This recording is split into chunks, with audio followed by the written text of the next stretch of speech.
Nama gua Muhammad Mirsad. Di sini background gua tuh perenang. Maksudnya dulu mulai berenang tuh dari umur 9-10 tahun, terus ikut klub renang, ternyata happy di situ, terus akhirnya coba ikut ke dulu namanya sih Sekolah Ragunan. Dari situ ya latihan terus sampai akhirnya selesai dari Ragunan, ikut polo air, dan baru di ujung karirnya tuh polo air gitu. Cuman emang hobinya renang sih gitu.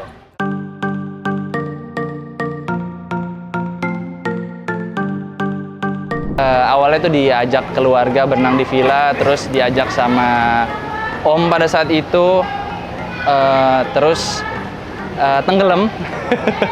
Jujur dari tenggelam, terus dari tenggelam itu kayak bukannya kapok tapi kayak nggak mau tenggelam lagi. Akhirnya orang tua ngikutin kayak ya udah yuk kita cari klub renang aja. Jadi dari umur 9-10 tahun mulai ikut berenang, dan dari situ ternyata berenang tuh seru ya. Pertama kali jadi atlet, kompetisi profesional lo apa sih? Itu pertandingan lokal sih bisa dibilang ya. Jadi kayak antar kecamatan mungkin, tapi dari antar kecamatan terus dapat juara di situ, happy, terus pelan-pelan ke ikut antar provinsi, antar kota dulu, habis itu ikut ke provinsi, habis itu baru di kejuaraan nasional. Gitu. Teman-teman Inanews, gue mau ngasih tips untuk mau ngasih lihat juga cara berenang gaya bebas gitu. Yang pertama sih pastiin kepalanya ngadep ke bawah, terus relax gitu. Terus taruh tangannya jauh di depan dan dorong sampai ke belakang. Terus jangan lupa kakinya juga gerak terus. Oke? Yuk.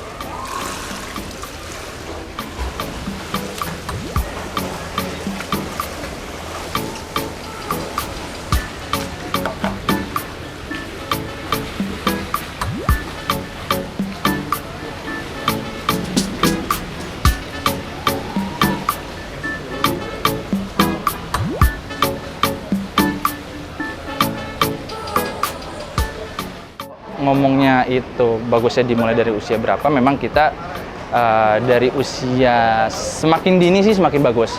Tapi memang bukan berarti dari umur 5 tahun udah disiapin kayak digenjot latihan gitu, enggak. Sesuai pembinaan aja. Jadi kayak dari 5 tahun tetap acaranya yang menyenangkan, program-program yang menyenangkan. Begitu naik ke 6 tahun, si anak misalkan udah happy banget sama berenang, programnya ditambah, tapi tetap dengan sesuai dengan kelompok umurnya masing-masing. Naik ke SMP, di situ udah mulai serius sih. Jadi, tapi tetap ya bukan berarti kayak harus latihan seminggu 10 kali gitu, enggak. Tetap ada step by stepnya gitu. Oke, Sobat Inanews, pertama itu kayak breaststroke atau orang-orang kayak katak gitu, tapi vertikal. Ini ada dua pilihan sih. Ada yang pure atau benar-benar mirip sama gaya breaststroke atau gaya katak. Ada yang satu-satu. Cuman memang yang paling ideal sih satu-satu. Oke, nanti kita coba dua-duanya kali ya. Oke. Ini water trepan yang pertama dengan benar-benar kaki kayak katak tapi vertikal, breaststroke tapi vertikal. Oke, jadi ini kayak nendang terus tangannya bantu gantian. Gitu. Ini yang pertama.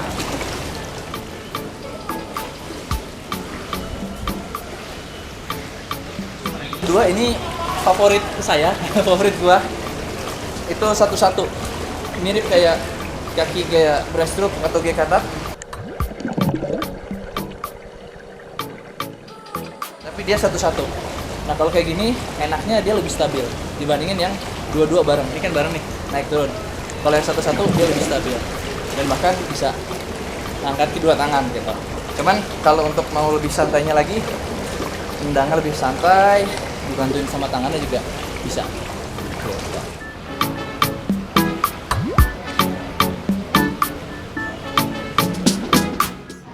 Awalnya kayak kita latihan kicking aja dulu yang seminggu sekali, terus mulai ajarin lagi gaya bebas atau freestyle, kita di sini sebutnya sih freestyle, terus udah bisa freestyle, langsung dikenalin lagi sama backstroke.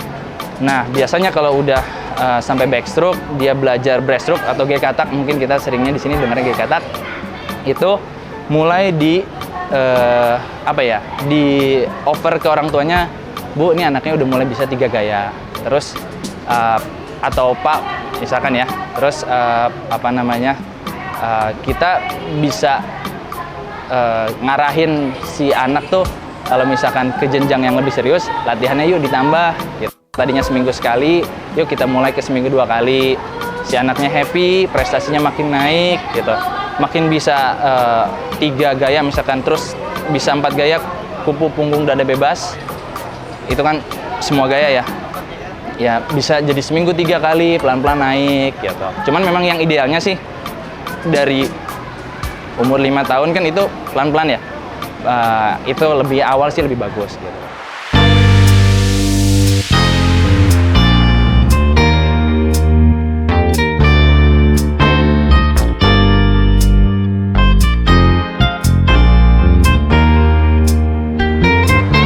Oke, iya, jadi Rising Tigers itu awalnya adalah saya awal backgroundnya emang pelatih renang. Sebelum di sini tuh saya sendiri emang udah biasa melatih berenang, terus pandemi gitu loh. Salah satu yang kena dampaknya adalah olahraga gitu. Apalagi waktu awal-awal gitu kan sangat hati-hati banget ya. Maksudnya sama pandemi ini, terus yang kena dampak gitu loh.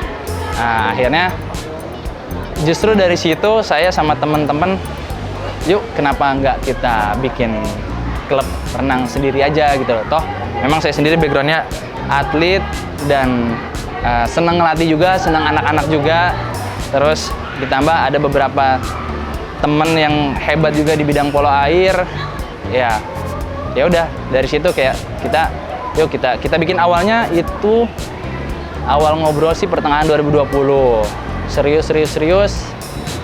Desember minggu pertama tahun 2020 kita mulai buka gitu. Ya tapi tetap ngikutin aturan pemerintah yang mana kadang-kadang kolamnya tutup ya kita off juga kayak gitu. Itu sih. Sampai akhirnya sekarang ya alhamdulillah berjalan lah, lancar lah gitu.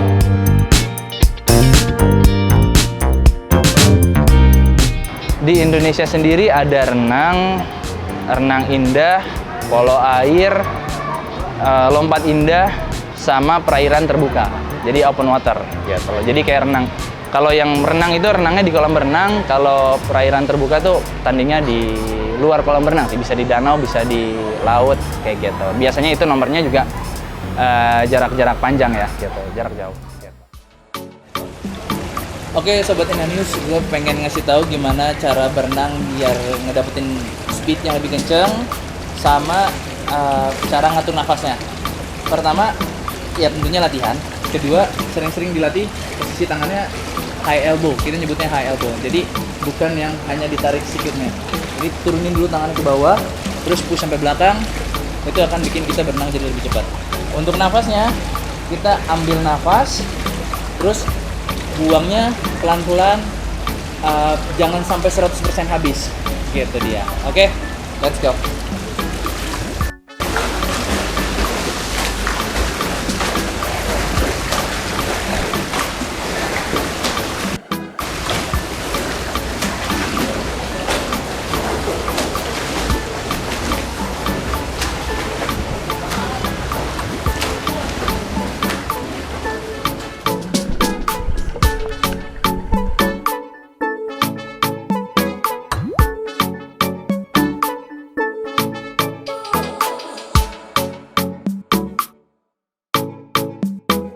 Di olahraga renang itu kita kalau ngelihatnya lebih luas lagi, jadi ini olahraga yang memang satu buat safety ya. Jadi contoh ada orang tua murid yang memang naruh anaknya itu buat latihan berenang yang awalnya untuk supaya bisa nggak tenggelam, tapi ternyata anaknya happy dan suka di air, nah itu jadi di atlet gitu. Cuman ada juga yang memang dengan berenang itu bisa kayak dapat beasiswa ke depannya. Jadi kayak banyak banget, nggak mesti ikut berenang itu ke ikut olimpiade gitu, nggak harus gitu loh. Jadi toh secara psikis kan si anak juga jadi lebih happy ketemu air gitu. Secara disiplin kayak kita di renang itu programnya tuh kayak benar-benar contoh jam 8.00 tuh benar-benar jam 8.00. Mungkin di semua cabang olahraga juga sama ya. Maksudnya dari segi disiplinnya dapat, dari segi aman kalau kita kemana-mana ke kolam berenang yang dalam pun kita aman, dari segi kesehatannya dapat, jadi kayak luas banget gitu loh. Jadi kayak nggak harus jadi ikut olimpiade kayak gitu sih. Jadi kayak banyak lah hal positif yang bisa kita dapetin dengan ikut berenang.